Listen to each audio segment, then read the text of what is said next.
नमस्कार दोस्तों, उषा की आवाज चैनल में आप सभी का स्वागत है।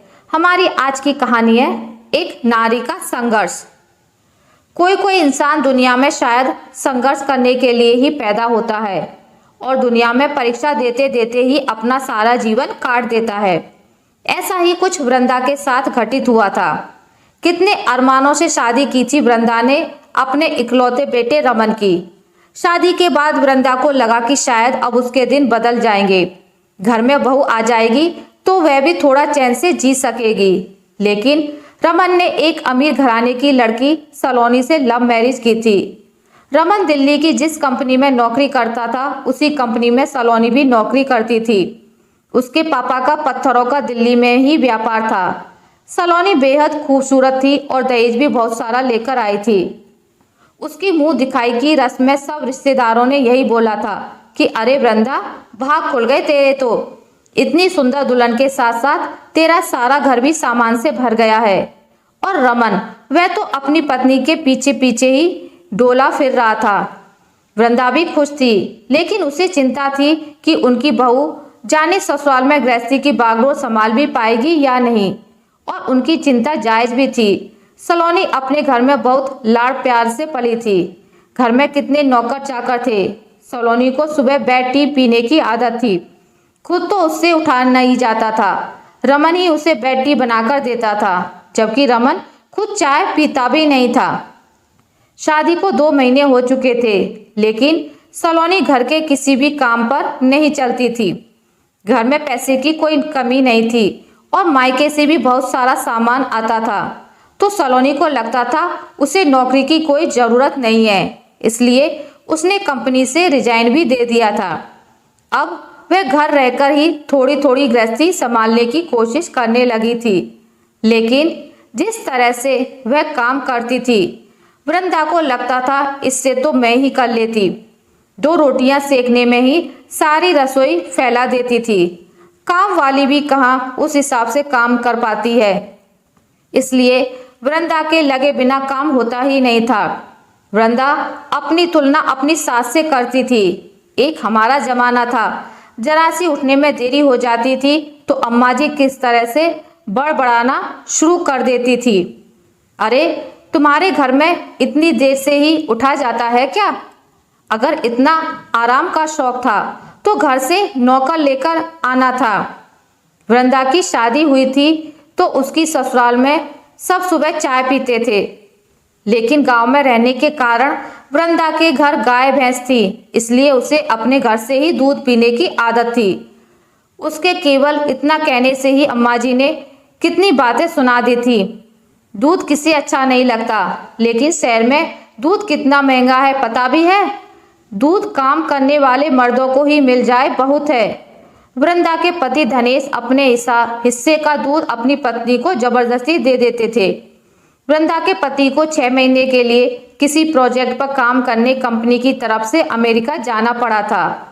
उन दिनों रमन भी बहुत छोटा था। 2 कुंवारी नंद, सास ससुर, एक देवर, सबकी सेवा में दिन रात लगी रहती थी। इतना बड़ा परिवार होने के बाद भी वृंदा वहां खुश नहीं थी। दिन रात सास के ताने सुन सुनकर दुखी हो गई थी। कभी कभी रोते हुए वह अपने पति को फोन पर बताती थी तो वह बोलते थे, बस थोड़े दिन की बात है वृंदा, मैं आकर तुम्हें लेकर दिल्ली शिफ्ट हो जाऊंगा, फिर सब ठीक हो जाएगा। पास में ही वृंदा का गांव होने पर भी उसकी सास उसे मायके जाने को मना करती थी। एक बार उसकी तबीयत बहुत खराब हुई, तब उसके पिताजी वृंदा को 15-20 दिन के लिए अपने घर लेकर आ गए थे। जब तक वह पूरी तरह ठीक नहीं हुई तब तक ससुराल भेजा भी नहीं था। यूं ही 6 महीने बीत गए थे। धनेश फिर दिल्ली अपनी पत्नी और बेटे के साथ शिफ्ट हो गया था। वृंदा को लगता था अब वह अपने हिसाब से जिएगी, लेकिन यह खुशी भी ज्यादा दिन नहीं रह सकी। रमन 11वीं क्लास में आया ही था कि उसके पिता का सड़क दुर्घटना में देहांत हो गया। वृंदा को इस सदमे से उबरने के लिए पूरा 1 साल लग गया था। उसके अकेले होने की वजह से उसके सास ससुर उसी के पास आकर रहने लगे थे, लेकिन उनका मिजाज अब भी गर्म ही था। देवर अपनी पत्नी के साथ अमेरिका ही बस गया था। दोनों नंदों की शादी हो चुकी थी। वृंदा एक स्कूल में पढ़ाने लगी थी, लेकिन अब उसे दोहरी जिम्मेदारी निभानी पड़ रही थी।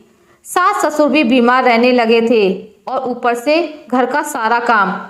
वृंदा ने सभी कामों के लिए एक मेड रख ली थी, लेकिन उसकी सास ने बोल दिया था, हम मेड के हाथ का खाना नहीं खाएंगे। तब भी वह अपने सास ससुर को गर्म खाना ही बनाकर खिलाती थी। ससुराल में आकर जो सास का डर उसके मन में बैठ गया था, वह कभी मन से निकला ही नहीं। अचानक ही एक दिन के बुखार में ही उसके ससुर की भी मृत्यु हो गई। अपने पति के ना रहने से उसकी सास के व्यवहार में उसके प्रति बहुत अंतर आ गया था। अब उनका हृदय परिवर्तन हुआ था। वृंदा ने अपने जीवन में अपनी सास का ये रूप पहली बार देखा था। वो उसका बहुत ध्यान रखने लगी थी, बिल्कुल एक बेटी की तरह। कभी कभी अपनी बहू को अपने हाथों से बनाकर खिला भी देती थी। एक बार अपनी दोनों बेटियों से उन्होंने कहा भी था, मेरी बहू जैसी बहू मिलना मुश्किल है। उसने जिंदगी भर मेरा रोब सहन किया, मैंने इसे उम्र भर ताने ही दिए हैं। अपने पति के जाने के बाद मैंने महसूस किया है इसने कितना बड़ा दुख झेला है। मैंने अपना बेटा खोया था तो इसने भी अपना पति खोया था। मैं बावली अपने बेटे को खोने का दुख ही मनाती रही। जीवन साथी के जाने का दुख क्या होता है मैं आज समझी हूँ, और इसने तो खेलने खालने की उम्र में ही वो दुख देखा था। तब भी मैं इसका दुख नहीं समझ पाई। मैं चाहती हूँ अपनी सभी गलतियों का पश्चाताप कर लूँ। ऊपर जाकर अपने बेटे को क्या मुंह दिखाऊंगी। अब उन्हें अपनी बहू के अलावा कुछ नहीं दिखता था। अपनी सास का इतना प्यार पाकर वृंदा निहाल हो गई थी। रमन की भी अब नौकरी लग गई थी। वृंदा की सास अब बीमार रहने लगी थी। वृंदा ने अपनी नौकरी छोड़ दी थी। पैसे की कोई कमी नहीं थी। अब तो रमन भी अच्छे पैसे कमाने लगा था। वृंदा जब उससे शादी करने के लिए कहती तो रमन यही कहता था, माँ आजकल की लड़कियां बहुत तेज होती हैं, आपको शांति से जीना क्या अच्छा नहीं लगता? अब तक तो अब आपने दादी के साथ समझौता किया, आगे बहू के साथ समझौता करती रहना। एक दिन बैठे बैठे यूं ही उसके हाथ को अपने हाथ में लेकर निर्मला जी बोली, मुझे माफ कर देना बेटी, मैंने तुम्हें बहुत दुख दिए हैं। भगवान करे तुझे भी तेरे जैसी ही बहू मिले, तू अपने जीवन में बहुत सुख पाए, यही मेरा आशीर्वाद है। और फिर वो एक रात को ऐसी सोई, फिर कभी उठी ही नहीं। उसके कुछ ही महीने बाद रमन की कंपनी में सलोनी के आने से उसका जीवन ही बदल गया। वह उसके पीछे पागल हो गया और उसने उसी से शादी कर ली। अब वृंदा को बहुत अकेलेपन का एहसास होने लगा था। वह गृहस्थी के चक्रव्यूह से भी निकल ही नहीं पा रही थी। वो अपने घर में खुद को बहुत उपेक्षित महसूस करने लगी थी, जैसे सिर्फ काम के लिए ही उसकी जरूरत रह गई थी। उनका बेटा भी तो कितना बदल गया था, फिर पराई जाई से क्या शिकायत करे। एक पीढ़ी में क्या इतना फर्क आ गया था। हमारे समय में बहू का मतलब ही ससुराल में एक डरी सहमी सी लड़की से होता था, और आजकल सास तो बहुत दूर है। पति भी दो शब्द कह दे तो बहुएं पूरे घर को सर पर उठा देती हैं, और मायके वालों का नाम लेना तो जैसे बहुत बड़ा अपराध है। सीधे कोर्ट कचहरी के चक्कर लगाने लगती हैं।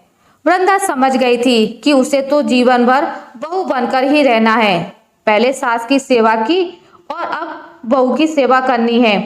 शायद यही उसकी नियति थी। अब वह बीमार भी रहने लगी थी। उनके बेटे के लिए उनके लिए एक नर्स का घर पर ही इंतजाम कर दिया था, और अपनी लंबी बीमारी के चलते एक दिन उनकी सांसें भी थम गईं। बेटा बहू को उनकी मौत का कोई अफसोस नहीं था, क्योंकि वे इसके लिए खुद को पहले से ही तैयार कर चुके थे। वैसे भी अब तक तो उन पर वो एक बोझ ही थी, क्योंकि जिसकी जितनी ज़रूरत होती है उतनी ही उसकी अहमियत होती है, फिर चाहे वो हमारे माँ बाप ही क्यों ना हो। यही ज़िंदगी की सबसे बड़ी सच्चाई है। आशा करती हूँ आपको मेरी आज की कहानी अच्छी लगी होगी। अगर आपको मेरी कहानी अच्छी लगी है तो इसे लाइक करें, ज़्यादा से ज़्यादा शेयर करें, और अगर आप मेरे चैनल पर नए हैं तो इसे सब्सक्राइब करना ना भूलें। मिलते हैं एक नई कहानी के साथ, तब तक के लिए नमस्कार।